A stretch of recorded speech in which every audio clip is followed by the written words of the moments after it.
자, 오늘 우리가 계속 로마서 말씀을 우리가 보고 있습니다. 사실은 지난주 새벽 기도에 로마서 말씀을 다 마쳤습니다. 제가 또 공교롭게도 16장까지 말씀 마지막 부분까지 설교를 하게 됐는데 로마서 16장까지 다 끝내고 나서 다시 또 로마서를 하려니까 왠지 기분이 이상해요. 이제 기분이 이상하지만 그래도 또 이 수요 예배 시간에는 좀 더 깊이, 좀 더 폭넓게 다루는 시간이니까 여러분들에게도 더욱 은혜가 되리라고 저는 믿습니다.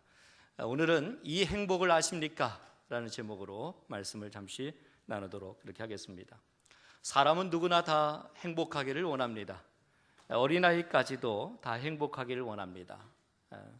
사람에 따라서 그들의 목표가 다른 것 같이 보이지만 한 가지 항상 행복을 추구합니다. 그런데 사람들마다 공통적인 생각이 뭐냐 보니까 이 행복을 인간의 노력으로 얻을 수 있다라고 하는 것이지요.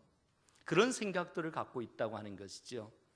그 미국의 정신건강협회가 행복한 생애를 위하여 5개 대원칙을 이렇게 내놓았습니다. 그 5개 대원칙이 뭔가 해보니까 첫째는 너그러워지라 이런 얘기입니다. 너그러워지라. 항상 여유를 갖는 마음을 갖고 살아가라 라고 하는 의미이겠지요. 그 다음에 두 번째는 현실적으로 자기를 평가하라 이런 얘기를 합니다. 자기의 능력에 대하여 현실적으로 정직한 평가가 있어야 된다라고 하는 것이지요. 그 다음에 세 번째는 자부심을 가지라 라고 하는 것입니다. 남들의 평가로부터 자유로워야 된다. 그래서 독립해야 된다 라고 하는 것을 이야기합니다. 그 다음에 네 번째는 무엇을 하든지 최선을 다하고 그것으로 만족하라 하는 것입니다. 그 다음에 다섯 번째는 명랑하게 살아라. 어떤 상황에도 불구하고 밝고 명랑하게 살아가면 행복할 거다 이야기를 합니다. 자, 여러분 이 5가지 참 좋은 이야기들입니다. 이 5가지를 삶 속에 실천하면 행복이 찾아온다고 이야기를 합니다. 그런데 이 모든 것의 초점이 어디에 맞춰 있습니까? 모두가 다 인간의 노력에 맞춰 있어요. 인간이 어떻게 노력하면 행복이 올 거라고 하는 거지요.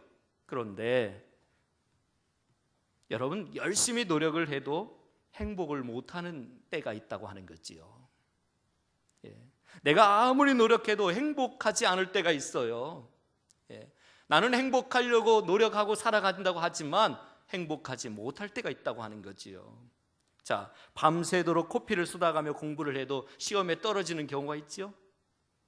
또 열심히 일터에서 일을 했지만 일한 만큼 제대로 대가를 받지 못할 때가 있어요.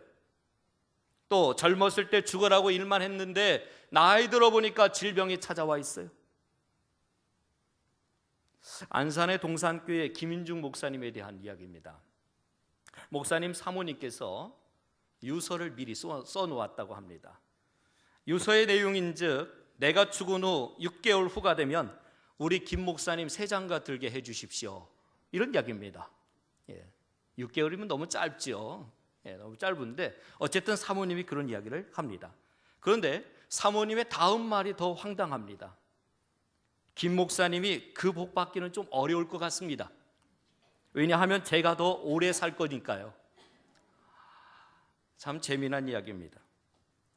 아무튼 인간의 노력으로 행복을 얻지 못하는 경우가 우리 주변에는 많이 있습니다.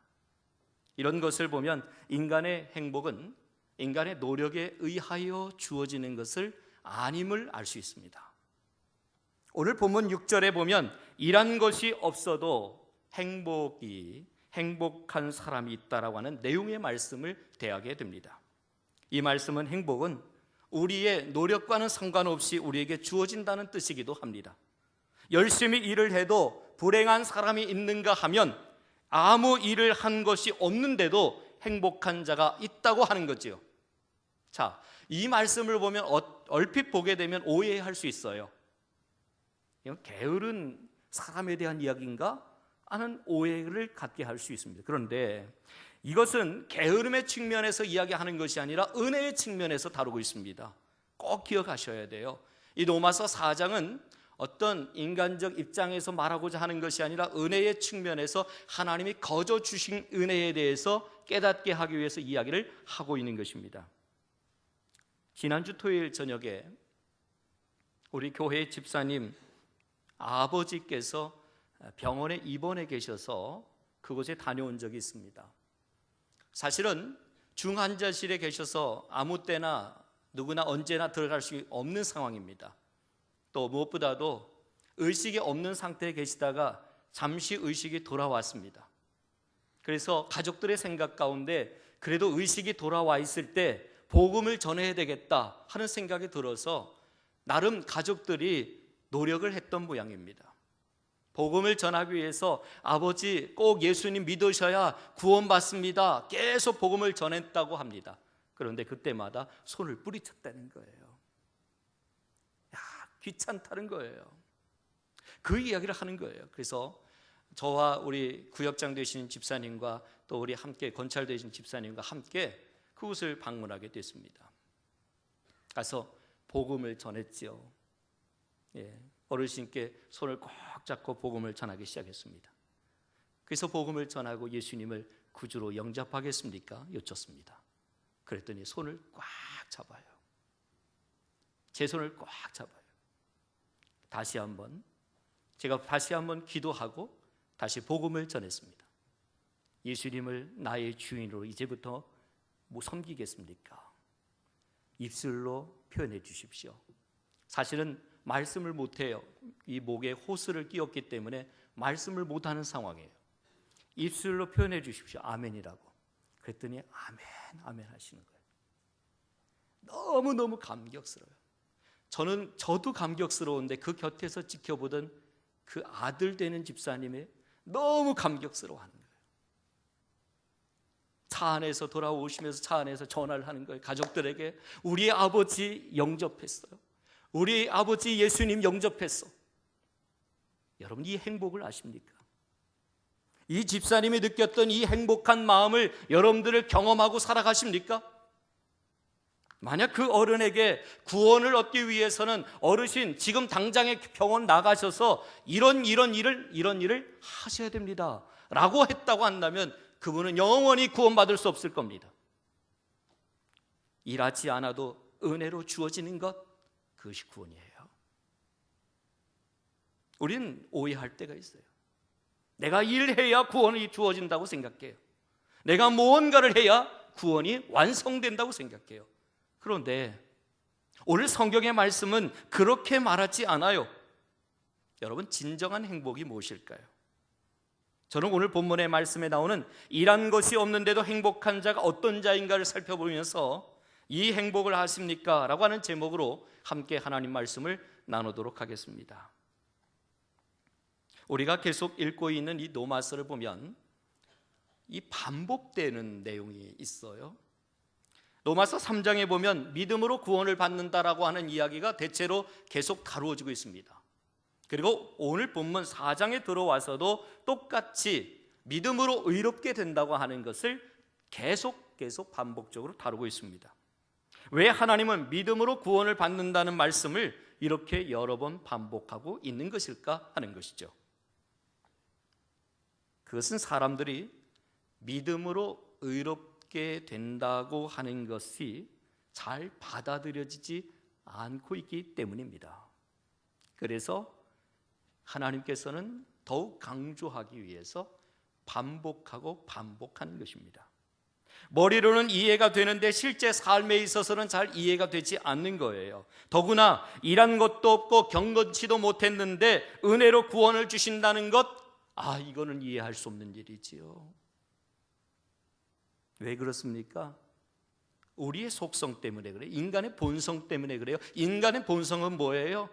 무언가 내가 노력해야 되고 내 몸을 움직여야 그거에 대한 결과를 얻을 때 우리는 그것을 이해하고 받아들입니다. 그런데 내가 아무것도 한 것 없는데 그것이 주어졌을 때 우리는 이상하게 생각하는 거지요. 예를 들면 이런 겁니다. 어떤 죽어가는 환자가 있다고 해봅시다. 어떤 담당 의사가 와서 그에게 이렇게 얘기했다고 해봅시다. 당신은 더 이상 아무것도 할 필요가 없습니다. 그저 하고 싶은 것만 하고 가만히 있기만 하십시오 라고 말을 하고 돌아갔다고 생각해 보십시다. 그러면 그 환자의 마음이 어떻겠습니까? 대단히 절망스럽습니다. 그렇다면 나한테 더 이상 할 수 있는 것이 아무것도 없단 말인가? 절망하고 말 것입니다. 그런데 반대로 똑같은 상황의 한 의사가 그에게 와서 이렇게 얘기했다고 봅시다. 사실은 참 어려운 상황입니다. 그러나 이 약을 좀 드셔보십시오. 그러면 좀 나아질 수도 있을 것 같습니다 라고 말했다고 한다면 아마 이 사람은 그 약을 먹기 위해서 애를 쓸 겁니다. 꼬박꼬박 챙겨 먹고 시간이 되는지 확인하고 늘 약을 꼭꼭 챙겨 먹을 것입니다. 어쨌든 사람의 본성은 이런 겁니다. 아무것도 하지 말라는 것보다 어쨌든 무엇이든지 해보라고 하는 것에 선택하고자 하는 것이 일반적 사람들의 모습입니다.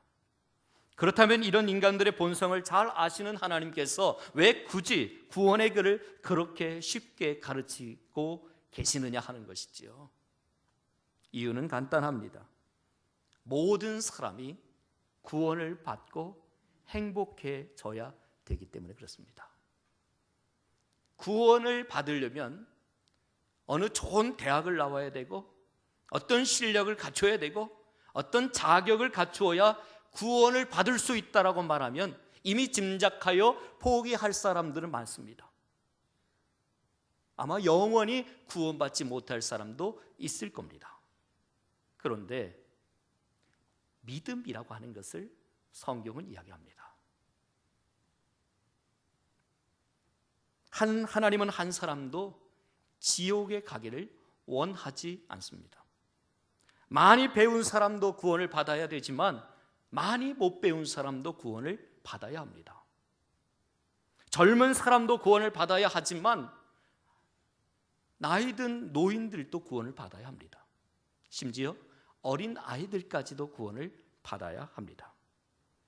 누구나 구원받을 수 있도록 예수님께서 죄와 사망과 저주의 모든 것을 친히 담당하시고 짊어지심으로 사람들은 믿기만 하면 구원받을 수 있도록 하는 그 길을 열어주신 거예요. 여러분, 그것이 복음이지요. 그런데 이렇게 믿음으로 의롭다함을 받는 것에 대해서 가장 반발했던 사람들이 누구입니까? 다름 아니라 유대인들이에요. 그들은 율법을 지켜야 구원을 받는다라고 끝까지 고집을 내세웠던 사람들입니다. 그들 중에 어떤 사람들은 아브라함은 떠나라 하니까 떠났고 이삭을 바치라 하니까 이삭을 바친 것이지 순종의 행위가 있었기 때문에 구원을 받은 것이지, 이런 이야기를 합니다. 이에 대해 로마서는 어떻게 이야기하고 있습니까? 하나님 앞에 의롭다함을 받는 길은 오직 믿음밖에 없다고 이야기를 하고 있습니다. 이 사실을 증명하기 위해서 오늘 본문에서 유대인들의 가장 존경하고 가장 사랑하고 있는 사람 아브라함과 다윗을 선택하여 그 예로 설명하고 있다고 하는 것입니다. 오늘 우리가 읽은 본문은 이 두 사람이 선행으로 구원을 받은 것이 아님을 이야기합니다. 오늘 본문에 보면 그들은 믿음으로 구원을 받았다고 이야기하고 있습니다. 먼저 오늘 본문은 아브라함이 믿음으로 구원을 의롭다함을 받았다고 하는 사실을 세 가지 근거를 들어서 설명하고 있습니다. 성경을 한번 펴놓으시고요, 한번 함께 보면서 우리가 살펴보도록 하겠습니다. 첫 번째는 아브라함은 행위로 구원을 얻은 것이 아니라고 말을 합니다. 2절과 3절의 말씀을 함께 읽어보겠습니다. 시작. 만일 아브라함이 행위로서 의롭다 하심을 받았으면 자랑할 것이 있으려니와 하나님 앞에서는 없느니라. 성경이 무엇을 말하느냐? 아브라함이 하나님을 믿음에 그것이 그에게 의로 여겨진 바 되었느니라. 아멘. 여기에 보면 아브라함이 행위로서가 아니고 믿음에 그에게 어떻게 됩니까? 의로 여기신 바 되었다, 이렇게 얘기합니다. 행위로 되어진 것이 아니라고 얘기합니다. 믿음으로 되어졌다 이야기합니다. 오늘 본문에 보면 구원의 자격 요건에 대해서 너가 얼마나 많은 일을 했느냐, 얼마나 많은 헌신을 했느냐 묻지 않아요. 단지 5절 말씀에 보면 일을 아니할지라도 라는 얘기예요. 일을 아니할지라도. 6절에 보면 일한 것이 없어도 라는 얘기예요. 일한 것이 없어도. 이 말씀은 하나님은 인간을 보실 때 그가 행한 어떤 선한 일에 근거해서 사람들을 판단하고 그래서 사람들을 구원할 것인지 아닌지를 결정하지 않는다고 하는 것을 이야기하고 있는 겁니다. 어떻게 그렇게 단정할 수 있죠? 오늘 본문의 4절을 보십시오. 일하는 자에게는 그 삭슬 은혜로 여기지 아니하고 뭐로 여긴다? 빚으로 여긴다 이렇게 얘기해요. 일하는 자는 그것에 대해서 정당한 대가로 생각한다 이거예요. 내가 이만큼 했으니까 내가 이렇게 은혜를 누리는 거지, 축복을 누리는 거지. 내가 주님을 위해서 헌금도 많이 했으니까 이런 축복도 누려야 되는 건 당연하지 말한다고 하는 거예요. 이건 은혜가 아니지요. 그러나 하나님은 결코 인간을 보실 때 그런 값을 주고받는, 그래서 어떤 조건을 제시하고 그 조건이 충족되었기 때문에 인간을 받아주시는 그런 하나님이 아님을 성경은 이야기하고 있는 겁니다. 다시 본문 2절에 보면 만일 아브라함이 행위로서 의롭다 하심을 받았으면 뭐 할 것이 없다? 자랑할 것이 있으려니와 하나님 앞에서는 없느니라 이렇게 얘기해요. 하나님 앞에서는 결코 자랑할 것이 없는 거예요. 왜냐하면 우리가 행위로서 의롭다함을 받지 않았기 때문입니다. 무슨 얘기예요? 행위로 구원을 받고 공로로 인하여 구원을 받았다면 예수님의 구속의 사건, 이 구속의 사실은 아랑곳하지 않은 채 자기의 공로, 자기의 행위를 자랑하게 될 것이다 라고 이야기하는 것이 오늘 성경의 이야기입니다. 아브라함은 어떤 선한 행위가 아니라 믿음으로 의롭다함을 얻었다라고 이야기하고 있습니다. 보십시오. 이 믿음이 하나님을 감동시켰고 이 믿음을 통해서 의롭다고 칭의하셨습니다. 두 번째는 아브라함은 할례로 의롭다함을 받은 것도 아님을 이야기합니다. 창세기에 보면 아브라함은 할례 받기 14년 전에 이미 의롭다함을 받았습니다. 그래서 본문 9절에서 10절 말씀입니다. 함께 읽겠습니다. 그런즉 이 복이 할례자에게냐 혹은 무할례자에게도냐 무릇 우리가 말하기를 아브라함에게는 그 믿음이 의로 여겨졌다 하노라. 그런즉 그것이 어떻게 여겨졌느냐? 할례시냐 무할례시냐? 할례시가 아니요 무할례시니라. 할례 받았을 때가 아니라 할례 받지 않았을 때라고 얘기해요.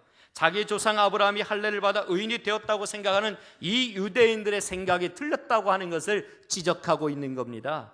더구나 자기들의 할례를 받았으니까 저절로 구원은 완성될 것이라고 생각했던 유대인들의 생각이 분명히 잘못됐다고 하는 것을 지적하고 있는 거예요. 예수 안에서는 할례를 받고 안 받고가 문제가 아니라 예수를 구주로 믿느냐 믿지 않느냐에 따라서 결정된다고 하는 겁니다. 세 번째, 아브라함은 율법으로 의롭다함을 받은 것이 아님을 이야기합니다. 만약에 아브라함이 율법을 잘 지켜서 의롭다함을 받았다고 한다면 그는 당연히 율법의 시대에 살았어야 맞습니다. 당연하지요. 율법의 시대에 그는 살았어야 마땅합니다. 그런데 우리가 잘 알고 있는 대로 창세기의 말씀에 보면 아브라함은 율법이 완성되기 전에 430년 전에 살았던 인물입니다. 그때에는 율법이 있었습니까? 없었습니까? 없었습니다. 그렇다고 한다면 아브라함이 살던 시대에는 율법의 시대가 아니었습니다. 그러니 유대인들이 자기 조상 아브라함이 율법을 잘 지켜서 구원받았다고 하는 이 주장은 분명히 잘못됐다고 하는 주장임을 우리는 알 수 있게 되는 거지요. 그래서 본문 13절에 이렇게 말합니다. 함께 읽겠습니다. 아브라함이라 그 후손에게 세상의 상속자가 되리라고 하신 언약은 율법으로 말미암은 것이 아니요 오직 믿음의 의로 말미암은 것이니라. 아멘. 그렇습니다.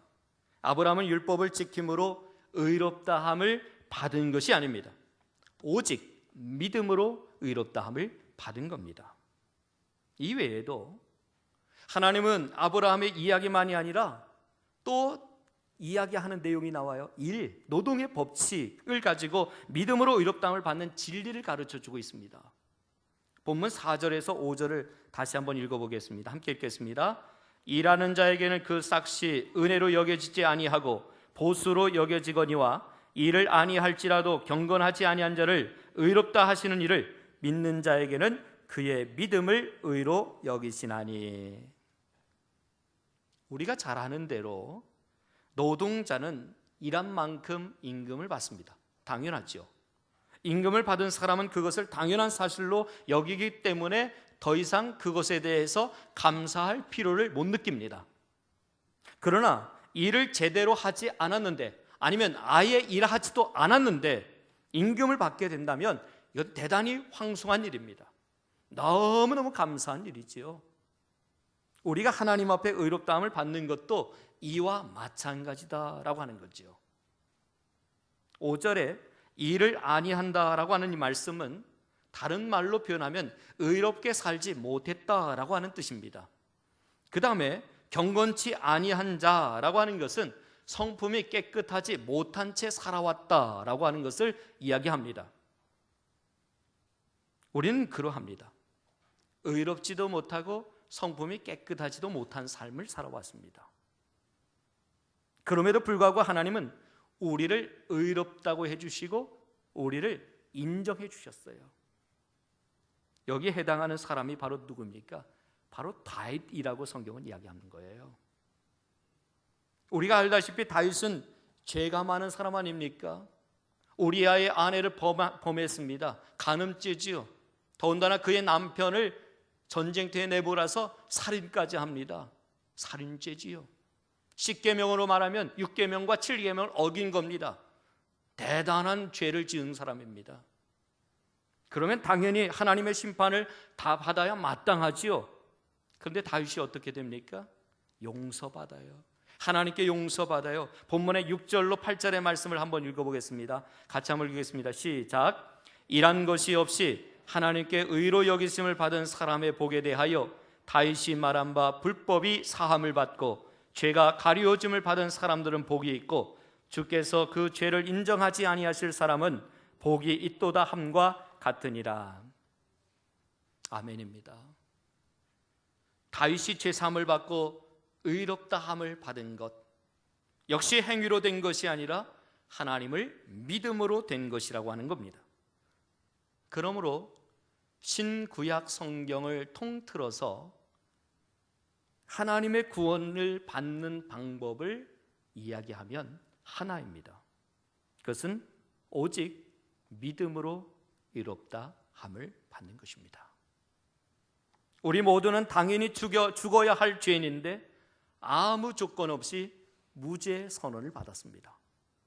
하나님의 은혜로 죽을 줄 알았던 자가 죽지 않고 살아나오는 얼떨떨함, 그 감동, 그 흥분, 이것이 바로 믿음으로 의롭다 함을 받는 것입니다. 그런데 여기서 우리는 한 가지 중요한 문제를 짚고 넘어갈 필요가 있어요. 바로 믿음에 대한 거죠. 아브라함이 하나님을 믿었을 때 하나님은 그를 의롭다고 하십니다. 그렇다면 이때에 아브라함의 믿음은 어떤 거냐 하는 거지요. 그 믿음이 뭐냐 하는 거죠. 우리는 가끔 구원받는 믿음에 대해 혼란을 일으킬 때가 있어요. 어떤 목사님은 믿기만 하면 됩니다. 다른 거 필요 없습니다. 오직 믿기만 하십시오 이야기합니다. 그런데 반면에 어떤 목사님은 단순히 믿는 것만으로는 안 됩니다. 입으로만 고백하면 무슨 소용이 있습니까? 삶이 변화되어야 되지요 이야기합니다. 우리는 이런 이야기를 들을 때마다 우리의 마음이 우왕좌왕합니다. 누구 말이 옳습니까? 그렇기 때문에 구원받은 믿음은 우리가 분명히 짚고 넘어가야 할 아주 중요한 문제임을 오늘 본문에서 우리는 꼭 기억해야 될 것임을 우리는 보게 됩니다. 유명한 신학자 칼 바르트는 우리 프로테스탄트와 카톨릭의 차이점을 오직과 그러나로 나눈다고 합니다. 개혁자들이 부르짖는 슬로건은 오직 은혜, 오직 믿음, 오직 성경, 오직 하나님의 영광이라고 하는데, 가톨릭은 그러나 행위도 필요하다 이렇게 이야기를 합니다. 대부분의 사람들은 생각하기를 행위는 어려운 것이지만 믿음은 쉬운 거라고 생각합니다. 믿으면 구원받는다고 말하니까 믿음 그까짓 거 뭐 언제든 할 수 있지, 언제든 가질 수 있지, 너무 쉽게 때문에 가치 없다라고 생각합니다.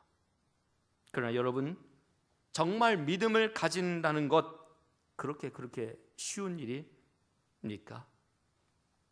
우리가 구원받는 데에는 단순한 믿음으로 물론 족합니다.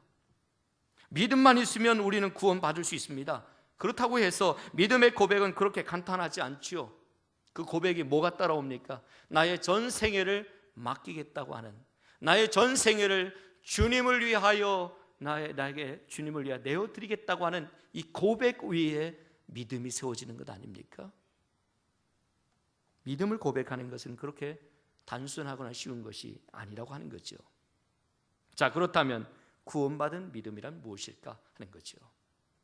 오늘 우리가 다 읽지는 않았지만 로마서 4장 후반부의 말씀에 보면 구원받는 믿음의 본질이 무엇인지를 우리에게 가르쳐주고 있어요.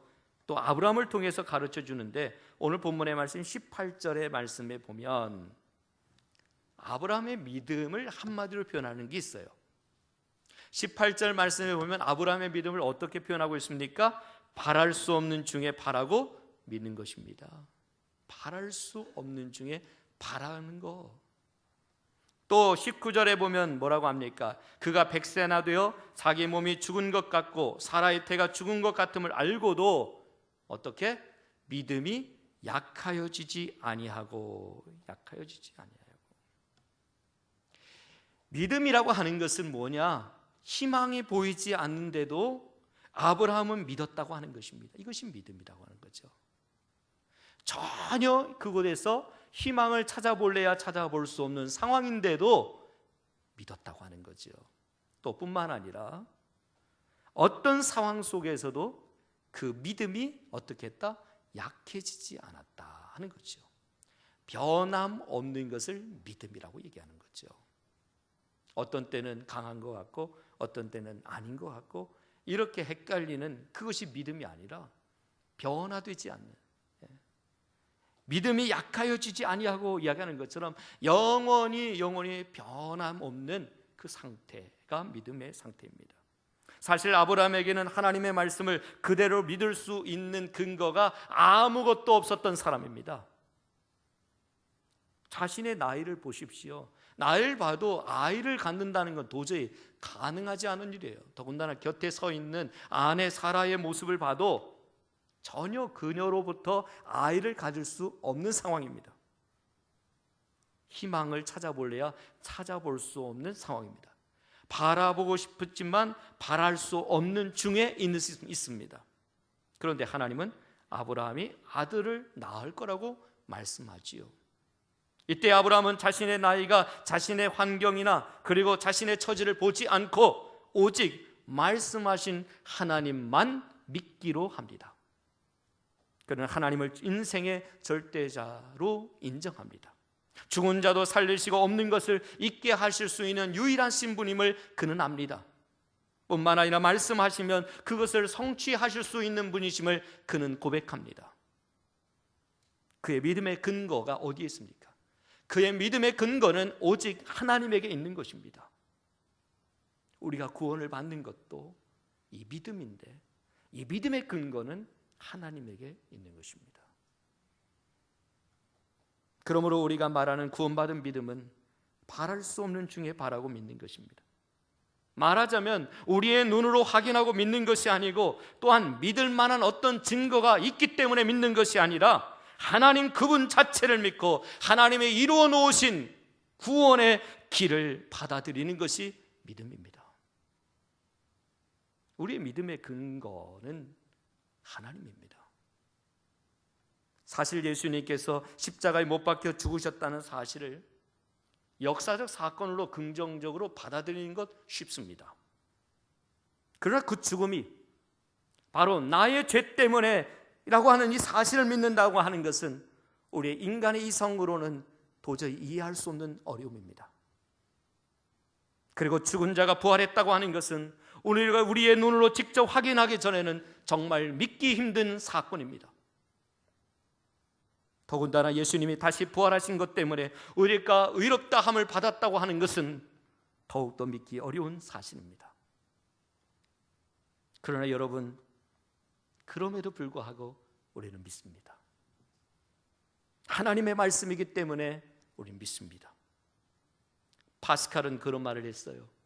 믿음이란 이성을 십자가에 못 박는 행위이다, 이런 얘기를 했습니다. 죄악에 오염된 인간의 이성을 십자가에 못 박고 하나님 말씀 그대로를 믿는 상태, 그것이 믿음이다 라고 하는 것입니다. 그런 의미에서 예수 믿는다고 하는 것은 대단한 기적이죠. 은혜 중에 은혜죠. 그런데 보십시오, 저와 여러분들은 하나님의 말씀이 믿어집니다. 그리고 거기에 우리는 아멘을 합니다. 예수님이 구원자인 것이 믿어지고 예수님의 십자가 사건과 부활 사건이 그대로 믿어집니다. 이것이 바로 은혜 아니고 무엇입니까? 여러분, 지금 이 행복을 아십니까? 지금 이 행복을 느끼고 계십니까? 사실 우리는 예수님을 우리의 눈으로 보지 못했습니다. 그의 십자가에 못 박힌 현장에 우리는 있지도 않았습니다. 그의 부활을 목격하지도 않았습니다. 그러나 우리의 예수님, 그분은 우리의 구원자이심을 우리는 믿습니다. 우리 입장에서 본다면 이것은 정말 믿을 수 없는 것을 믿는 것입니다. 바로 이런 믿음, 전적으로 예수 그리스도의 십자가 사건을 나의 사건으로 받아들이는 이 믿음이 저와 여러분들을 구원하는 것입니다. 결론적으로 오늘 본문의 말씀에서 행복한 자는 어떤 자인지 말씀을 드리고 마치도록 하겠습니다. 첫째는 아무 한 것도 없이 믿음으로 의로워지는 자가 행복한 자입니다.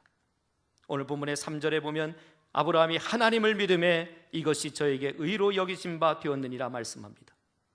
인생의 최고의 목표는 뭐니 해도 하나님 앞에서 의롭다 인정을 받는 것입니다. 그러므로 행복한 자가 되기 위해서는 하나님을 믿어야 합니다. 지금까지 모든 인류와 모든 종교는 어떻게 하면 하나님 앞에서 의롭다함을 얻을 수 있을까를 탐구해 왔습니다. 그 방법의 하나로 죄를 안 지으려 노력도 해보았습니다. 남에게 선을 베풀어도 보았고요. 그러나 아무리 노력을 해도 하나님 앞에 의롭다함을 얻을 자신이 없는 거예요. 아무리 죄를 안 지으려고 해도 나는 죄가 없다라고 확신할 수 있는 어떤 배경이 아무것도 없는 거예요. 하나님 앞에 의롭다고 인정받을 자가 없다고 하는 것은 결국은 인간은 다 불행할 수밖에 없는 존재임을 이야기하는 것입니다. 그런데 이렇게 불행할 수밖에 없는 죄인이 행복자가 되려고 한다면 결국은 하나님을 믿는 방법밖에 없는 것이죠. 오늘 본문 5절의 말씀, 일을 하지 아니할지라도 경건치 아니한 자를 의롭다 하시는 일을 믿는 자에게는 그의 믿음을 의로 여기시나니. 그렇습니다. 하나님을 믿는 자들을 하나님은 그 믿음을 보시고 그들을 의롭게 여겨주시는 것입니다. 오늘 본문에 아주 중요한 키워드가 나와요. 그 중요한 키워드가 뭐냐면 바로 여기신다라는 얘기입니다. 여기신다. 오늘 로마서 4장에서만 무려 11번이 등장하고 있습니다. 여겨주신다. 원래는 죽을 수밖에 없는 죄인인데 우리를 의인으로 여겨주신다라고 하는 거예요. 하나님은 의롭게 살지 못했으나 의롭게 산 사람으로 인정해 주시고, 진실된 사람으로 살지 못했으나 진실된 사람으로 인정해 주는 것입니다. 우리는 죽을 수밖에 없는 죄인이지만 우리를 의롭게 인정해 주신다고 하는 사실입니다. 그것이 오늘 이 로마서 4장에서 중요하게 우리에게 말하고자 하는 핵심입니다. 하나님의 아브라함을 믿음의 사람으로 의로운 사람으로 여겨주셨습니다. 이 여김받는 은혜, 여러분들 또한 그렇지 않습니까? 하나님의 자녀로 여겨주시고 하나님의 의인으로 여겨주셨기 때문에 내가 이 자리에 있는 것이지, 내가 무슨 자격이 있어서 이 자리에 있을 수가 있겠습니까? 오늘도 우리를 의롭다고 여겨주시는 하나님의 은혜 속에서 행복한 자가 되시기를 축복합니다. 두 번째로, 아무 한 것도 없이 죄 용서함을 받은 자가 행복한 자입니다. 우리가 천국에 들어가는 것보다 더 중요한 것이 있다면 그것은 우리의 죄를 씻는 것입니다. 그런데 문제는 우리 스스로 우리의 죄를 씻을 수가 없다는 겁니다. 그러므로 우리는 영원히 죄인으로 남아 있어야만 될 존재였습니다. 그런데 우리가 지은 죄에 대한 벌을 예수님이 다 대신 받으셨어요. 이렇게 우리는 아무것도 한 것 없이 예수님이 우리의 모든 죄의 벌을 다 받으셨기 때문에 우리는 죄 사함을 받았고, 우리는 죄의 가리움을 받았고, 우리는 하나님의 우리의 죄를 더 이상 죄라고 정죄하지 않으셨다고 하는, 의인으로 의롭다함을 인정을 받았다고 하는 이 말씀을 우리에게 주시고 있는 것입니다. 사랑하는 여러분, 이것만 생각해봐도 우리는 얼마나 행복한 자입니까? 아무것도 한 것 없이 죄 용서를 받은 자가 우리입니다. 끝으로 무엇보다 믿음으로 복에 근원된 자이기 때문에 행복한 자입니다. 오늘 성경에 나오는 아브라함은 본래 참으로 불행한 사람 중에 한 사람입니다. 어쩌면 그의 삶은 행복한 것과는 거리가 먼 삶인지도 모르겠습니다. 자식이 없어 불행한 아브라함이 이렇게 복의 근원이 되었던 이유가 무엇입니까? 어느 날 하루는 하나님께서 그에게 찾아와서 말씀합니다. 너희의 본토 친척 아비 집을 떠나 내가 내게 지시할 땅으로 가라. 그리하면 내가 너로 큰 민족을 이루고 내게 복을 주어 내 이름을 창대케 하리니 너는 복의 근원이 될지라. 복의 근원이 되는데 아브라함이 한 것은 아무것도 없어요. 사랑하는 성도 여러분, 하나님의 자녀로 부름을 받았음에도 불구하고 여전히 말씀대로 거룩하게 살지 못하고 계십니까? 왜 이렇게 제대로 살지 못하는지 오늘도 내일도 후회하며 살아가십니까? 절대 낙심하지 마십시오. 우리를 부르신 하나님을 결코 우리를 포기하지 않으십니다. 우리를 다듬어 멋진 하나님의 자녀로 만들어 주십니다. 결국 하나님은 우리를 복의 근원으로 삼습니다. 그러므로 하나님을 믿어 복의 근원이 된 자들은 행복한 자들입니다. 사랑하는 성도 여러분, 여러분들도 이 사실을 기억하고 계셨습니까?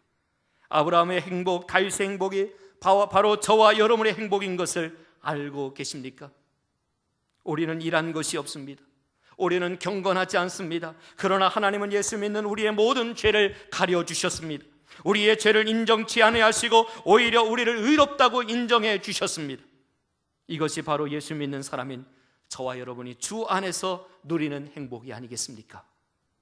이러한 사실을 생각할 때 우리의 가슴 뜨겁게 박동하지 아니할 수 없는 것입니다. 사랑하는 성도 여러분, 이 행복이 여러분에게 있으십니까? 다윗의 행복이 바로 우리의 행복이고 아브라함의 행복이 바로 저와 여러분의 행복이라는 것을, 이를 아니할지라도 경건치 아니한 자를 의롭다 하시는 이를 믿는 자에게는 그의 믿음을 의로 여기시나니. 하나님께서 오늘 우리에게 주신 이 귀한 말씀이 우리 모두에게 큰 위로와 은혜가 되시기를 축복합니다. 우리 함께 기도했으면 좋겠습니다. 이 시간에 우리가 기도할 때 구속받은 은혜로 행복을 누리지 못하고 세상적으로 불행하다고 생각한 나의 믿음 없음을 회개합니다. 하나님만이 나의 믿음의 근원이